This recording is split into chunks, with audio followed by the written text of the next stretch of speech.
وقت کی پکار۔ میں سمے ہوں۔ آج کے اس مشینی دور میں رہتے رہتے خود انسان بھی ایک مشین سا بن گیا ہے۔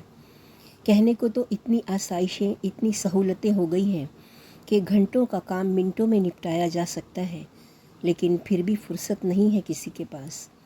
ہر طرف بے سکونی، بے چینی اور ایک ناختم ہونے والی دوڑ۔ سب اپنی اپنی الجھنوں، پریشانیوں اور مسئلوں میں غرق ہوئے جا رہے ہیں۔ کسی کے پاس وقت نہیں، بس دوڑے جا رہے ہیں صبح سے شام تک۔ میری آنکھوں نے ہر یگ دیکھا ہے، وہ زمانہ بھی دیکھا ہے جہاں بھلے ہی آج کے دور کی سہولتیں نہیں تھیں، لیکن سکون تھا، محبت اور بھائی چارہ تھا۔ کچھ نہ ہوتے ہوئے بھی بہت کچھ تھا۔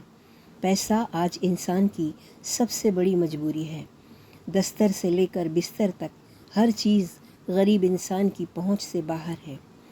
جہاں عالیشان عمارتیں، شاندار شاپنگ مالز، آسمان کو چھوتے ہوئے بلند ٹاورز ہمارے دیش کی خوبصورتی بڑھا رہے ہیں، وہیں آج بھی فٹ پاتھ اور اس پر رہنے والے لوگ تصویر کا دوسرا سچ بھی تو بتا رہے ہیں۔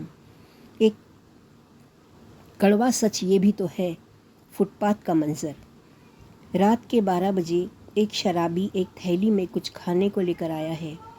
پاس ہی اس کی عورت اپنے بچے کو دودھ پلا رہی ہے۔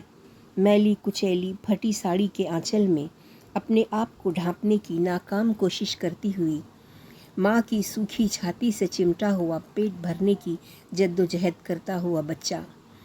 پاس ہی ایک کتیا بھی لیٹی ہے۔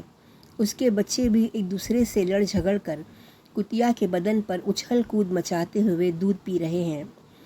اتنے میں نشے میں دھت شرابی زور سے چلاتا ہے، اے کمو برتن لا، بہت زور کی بھوک لگی ہے۔ وہ عورت جو دن بھر کی بھوکی ہے غصے سے کہتی ہے، کیا اکیلا کھائے گا؟ میں اور میرے بچے بھی تو بھوکے ہیں، ہمارا خیال نہیں ہے، بس اکیلا اپنے لیے کھانا لایا۔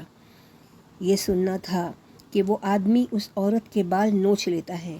سالی کتیا، پنوتی عورت، ہمیشہ کھانے کے ٹائم ہی ٹوکتی ہے اور اس کو لات اور مکوں سے مارنے لگتا ہے۔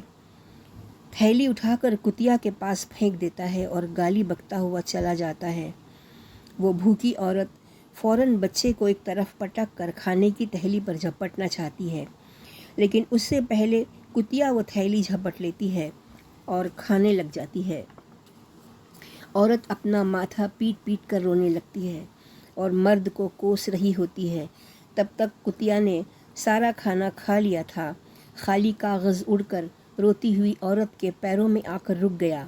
اس پر بڑے بڑے اکشروں میں لکھا تھا، سب سے اونچا استھان ناری کا، دیش واسیوں کرو سمان ناری کا۔